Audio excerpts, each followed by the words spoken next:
Now on that same day, when Jesus had appeared to Mary Magdalene, two disciples were going to a village called Emmaus, about 7 miles from Jerusalem. They were talking with each other about everything that had happened. As they talked and discussed these things with each other, Jesus himself came up and walked along with them, but they were kept from recognizing him. And he said to them, "What are you discussing with each other while you walk along?" They stood still, looking sad. Then one of them, whose name was Cleopas, answered him, "Are you the only stranger in Jerusalem who does not know the things that have taken place there in these days?" He asked them, "What things?" And they replied, "The things about Jesus of Nazareth, who was a prophet mighty in deed and word before God and all the people, and how our chief priests and leaders handed him over to be condemned and to crucify him. But we had hoped that he was the one to redeem Israel. Yes, and besides all this, it is now the 3rd day since these things took place. Moreover, some women of our group astounded us.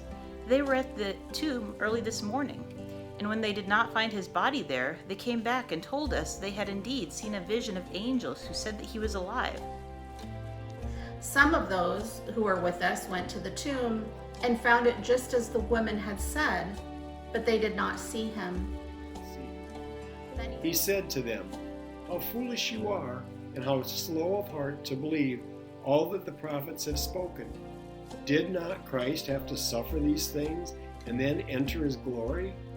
And beginning with Moses and all the prophets, he explained to them what was said in all the scriptures concerning himself.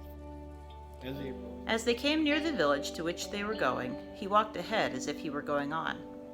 But they urged him strongly, saying, "Stay with us, because it is almost evening, and the day is now nearly over." So he went in to stay with them. When he was at the table with them, he took bread, blessed and broke it, and gave it to them. Then their eyes were opened and they recognized him, and he vanished from their sight. And they said to each other, "Were not our hearts burning within us while he was talking to us on the road, while he was opening the scriptures to us?" That same hour they got up and returned to Jerusalem. And they found the 11 and their companions gathered there. They were saying, "The Lord has risen indeed, and he has appeared to Simon." Then they told what had happened on the road, and how he had been made known to them in the breaking of the bread.